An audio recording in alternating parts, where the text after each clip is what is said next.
Muy buenos días para todos. Me alegra mucho que estén aquí en este taller de gestión de riesgo, en esta entrega de caja de herramientas. Lamento mucho que no esté la entidad territorial de La Guajira y el Valle del Cauca. Esperamos hablar con ellos en otra oportunidad. Y los saludo por este medio porque lamentablemente un compromiso de última hora hace que yo en este momento esté en otra reunión. En esta reunión, estos 2 días, vamos a hablar muchísimas cosas sobre procedimientos, sobre preparación, en resumen, y se les van a entregar una serie de documentos que forman la caja de herramientas. Sin embargo, yo quiero hacer rápidamente, aprovechando esos minutos, como un contexto global. Para los que no saben, les recuerdo que el primer reglamento sanitario internacional se formuló en 1951, se adoptó en la primera Asamblea Mundial de la Salud, en ese año, en la que fue la cuarta Asamblea Mundial de la Salud. Y ese reglamento sanitario internacional, pues básicamente decía que todos los países tenían que hacer lo propio, lo que les correspondiera, desde sus diferencias, desde sus capacidades, pero tenían que hacer lo propio necesario para lograr controlar 6 enfermedades, que era lo que en ese momento, o era hacia eso que se dirigía ese primer reglamento sanitario internacional. Luego ese reglamento se fue modificando, incluso se llegó a cortar a 3 enfermedades, se modificó en el 71, en el 81, pero básicamente siempre he hablado de preparación, de hacer todo aquello que sea necesario, y eso nos aplica perfectamente en este momento, que sigue siendo completamente vigente, y es que cada departamento, porque lo traemos en este momento a hablar de departamentos y distritos, cada entidad territorial, departamento y distrito tiene que tener ese plan de respuesta totalmente aterrizado al territorio, es decir, con unas capacidades reales, con unos procedimientos claros, con unos roles claros, con unos recursos asignados, para poder darse cuenta y responder ante un evento que constituya una amenaza para nosotros.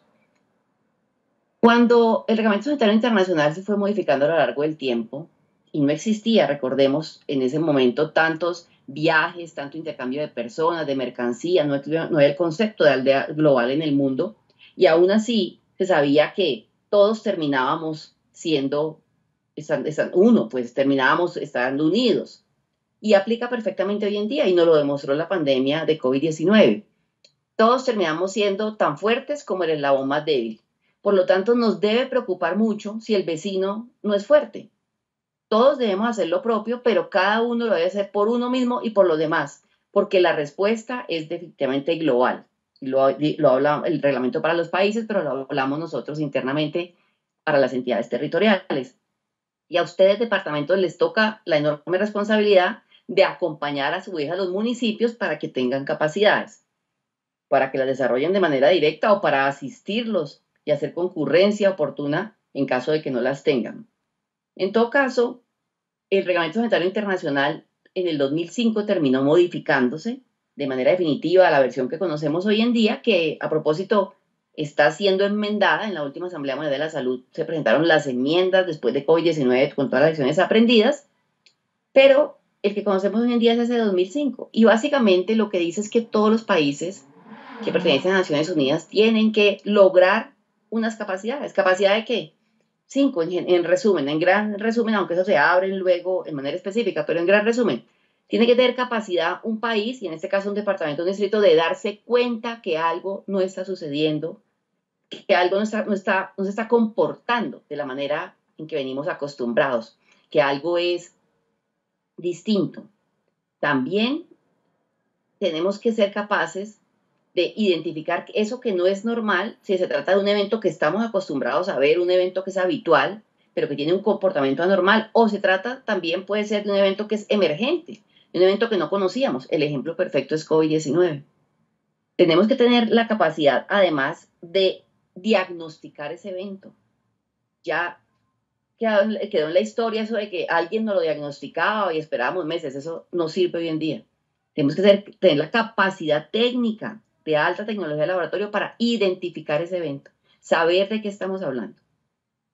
Tenemos que tener la capacidad de identificar los casos, y para eso la vigilancia creo que es de lo que más se ha hablado, ser capaz de identificar cuáles son los casos y los probables casos, y tener todas las medidas para identificarlos, pero también tenemos que tener la capacidad de responder adecuadamente, contener mientras se puede contener y mitigar la propagación cuando ya estamos en esa fase.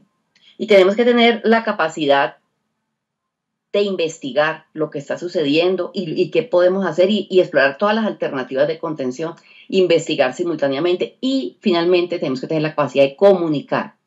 Y comunicar, estamos hablando en todos los sentidos, horizontal, vertical, a las autoridades, a la comunidad, a los pares, al personal de salud, en todos los sentidos. La pandemia de COVID-19 nos dejó muchísimas lecciones y de esas lecciones es que hemos además sacado los ajustes necesarios en nuestra caja de herramientas. Hay muchas cosas que cambiaron y de esas 6 capacidades que les mencioné en general, esas 6 capacidades todas tienen lecciones aprendidas. En la capacidad de darnos cuenta, aprendimos muchas cosas. De hecho, yo creo que es una de las que más van a cambiar. ¿Por qué? Porque ya hoy en día se sabe que la primera línea de identificación no son los sistemas de vigilancia, como estábamos acostumbrados. Todos, yo, me imagino que ustedes también, todo el tiempo hemos repetido, los sistemas de vigilancia tienen que ser cada vez más sensibles. Pues sí, los sistemas de vigilancia tienen que ser cada vez más sensibles, pero la primera línea no son las herramientas de reporte, los sistemas de información de reporte. Eso es antes, la primera línea, y se ha hablado mucho en reuniones recientes, una en Panamá, otra en Buenos Aires, entre directores de instituto y entre directores de vigilancia. La primera línea de identificación son las IPS, sobre todo las IPS de alta complejidad. ¿Por qué? Porque en las IPS de alta complejidad se sabe que llegan eventos que antes incluso quedaban sin diagnóstico. Ya no nos podemos dar el lujo de que nada se quede sin diagnóstico. Debe ser estudiado a profundidad. Las clínicas, los hospitales en Colombia, todos de alta complejidad tienen capacidad diagnóstica muy sofisticada. Todos tienen que ser capaces de hacer aislamientos de microorganismos, bacterianos, hongos, virus, todo tipo de microorganismos. Y esos aislamientos son los que se mandan luego a los laboratorios departamentales de salud pública o al INS, pero los aislamientos de manera rápida, no solo para atender el caso, sino también por interés en la salud colectiva, tienen que ser hechos por la primera línea de defensa que son las IPS. Y eso no se está cumpliendo y a ustedes, como entidades territoriales, les toca hacer la tarea. Y les quiero dar algunos ejemplos, incluso fallecidos en este momento por infecciones respiratorias agudas de cualquier tipo, no están llegando las muestras o los aislamientos al Instituto Nacional de Salud cuando es obligatorio, porque además el panel viral, por ejemplo, es una prueba que está contenida en el plan de beneficios y no se le hace a pacientes incluso de UCI, incluso a pacientes fallecidos. Entonces, parte del ejercicio de la vigilancia es lograr que, por ejemplo, las unidades de cuidado intensivo tengan implementado el diagnóstico certero de todas las personas que están hospitalizadas con enfermedades respiratorias, por ejemplo. Hay que lograr que lo hagan, no es optativo, no es una colaboración, es obligatorio y esa es la primera línea de defensa. También sabemos en el tema de identificación que la vigilancia animal, o sea, la vigilancia de los animales de producción, de los animales silvestres que se vigilan de alguna manera, y de las mascotas, y no estoy hablando de bienestar animal, la unidad de saneamiento, no, estoy hablando de vigilancia de enfermedades transmisibles en mascotas, ya se sabe, el mundo así lo está viendo, que son la primera línea de la vigilancia en humanos. Es decir, no es para vigilar la salud de las mascotas, quiero ser clara, o de los animales silvestres o de los animales de producción, no, para vigilar la salud de los humanos. Y voy a repetir una frase muy interesante que dijeron en la reunión en Panamá. Es mucho más fácil y más costo efectivo de tener una pandemia en el mundo animal que en el mundo humano. Y ahí nos trae a colación el concepto de One Health y todo lo que veníamos hablando antes de pandemia, de poder adoptar ese enfoque. Pues la pandemia nos dejó muy claro que hay que hacerlo. Ese es uno de los grandes cambios. También se tiene ya claro que las salas de análisis de riesgo que muchos de ustedes tienen hoy en día, que las tenían, por ejemplo, desde que se empezaron a montar con Zika, pero ya se reforzaron y ha sido una ayuda muy grande con organismos de cooperación internacional que muchos de ustedes tienen salas de análisis de riesgo, pero se sabe ya que las SAR no son ocasionales, es decir, no son cuando hay un evento y tenemos una alerta, entonces se activa la sala, no, la sala sube de nivel de activación. pero la sala de operar siempre. Y esa observación del comportamiento habitual o emergente debe ser una rutina permanente, como hacen, por ejemplo, los que observan toda la actividad marítima o el comportamiento del mar para ver si hay tsunamis. Eso no es ante el evento, se hace de manera permanente y es algo que tiene que ser habitual, no es algo que hace solo el Instituto Nacional de Salud, lo va a hacer cada uno de ustedes como una torre de control en su territorio. También aprendimos que los equipos de respuesta inmediata no son solo del INS, son necesariamente de cada entidad territorial y deben funcionar desde el 1 de enero hasta el 31 de diciembre. Y no es válido de ninguna manera la contratación que empieza en marzo, que termina en noviembre. Y yo sé que ustedes muchos me van a decir, ¿y cómo lo vamos a modificar si así ha funcionado? Pues llevando este mensaje de manera permanente.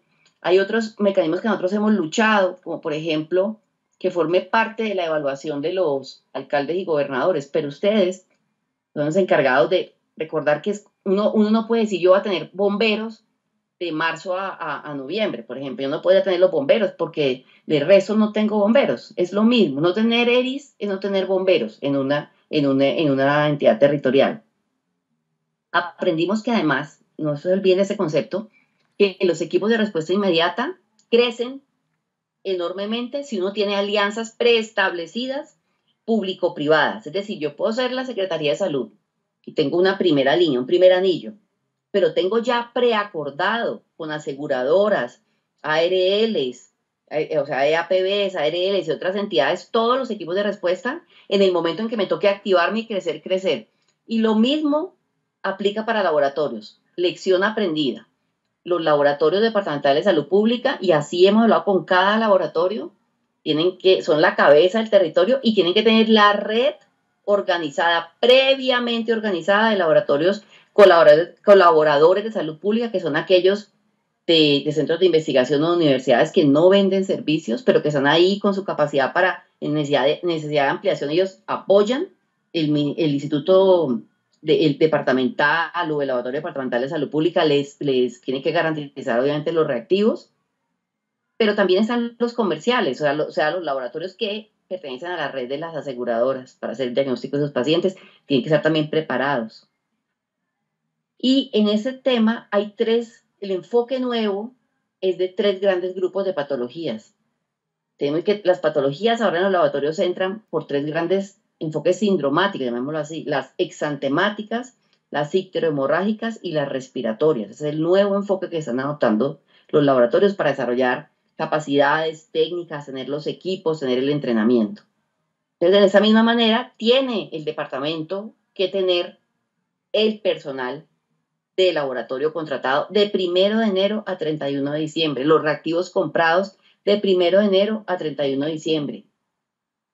Solamente entidades territoriales que no han terminado de desarrollar sus capacidades y que no tienen red de apoyo, solamente esas, digamos, son asistidas de manera directa en laboratorio por el Instituto Nacional de Salud.